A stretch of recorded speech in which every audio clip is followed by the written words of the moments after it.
warahmatullahi wabarakatuh. Bagaimana kabarnya saat ini? Semoga tetap luar biasa. Kali ini kita akan melakukan percobaan tentang erosi. Seperti yang disampaikan pada materi sebelumnya, bahwasanya erosi dipengaruhi oleh faktor R, K, LS, dan CP. Kali ini kita akan membuktikan pengaruh setiap faktor tersebut terhadap besarnya erosi. Tenang saja, percobaan yang akan kita lakukan sangat sederhana dan juga sangat mudah. Bahkan sudah banyak yang melakukan percobaan ini. Seperti ini dan juga masih banyak lagi. Baiklah, mari kita mulai percobaannya.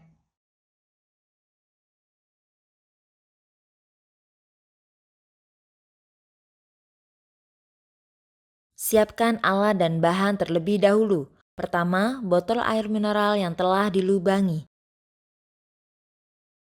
Yang kedua, siapkan dua jenis tanah dengan tekstur yang berbeda. Kali ini kita menggunakan tanah A dengan dominan partikel debu, tanah B dominan partikel pasir.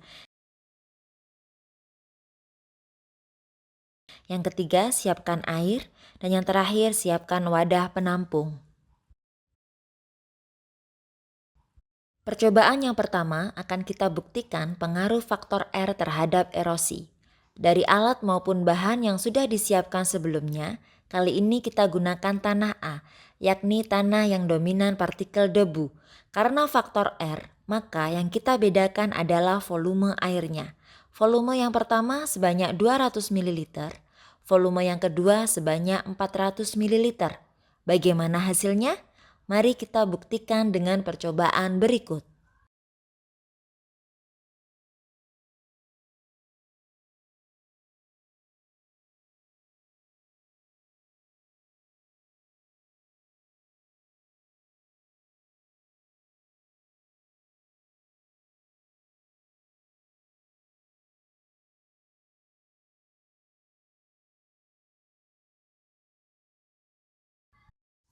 Hasilnya membuktikan bahwa semakin tinggi volume air yang diberikan, ternyata tanah yang terkikis dan air yang tertampung di wadah juga semakin banyak.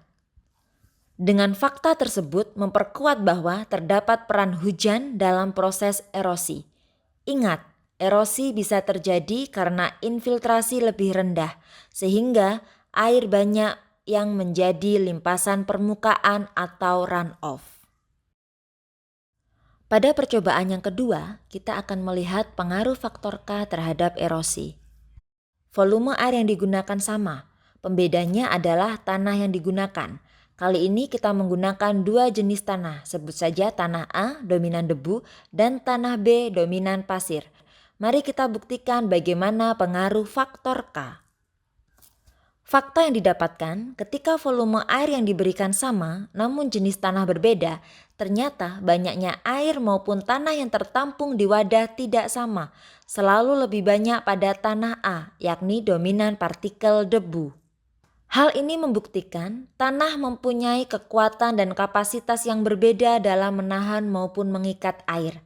Tanah yang rentan terkikis oleh air menunjukkan bahwa daya ikatnya lemah. Hal ini sangat dipengaruhi oleh bahan organik, tekstur, struktur, hingga permeabilitas tanahnya. Bagaimana? Sudah jelas bukan pengaruh faktor R dan faktor K untuk erosi? Kemudian untuk faktor RS dan CP seperti apa? Sabar dulu, ini nanti akan kita buktikan untuk percobaan berikutnya. Sampai jumpa dan pastinya tetap salam konservasi.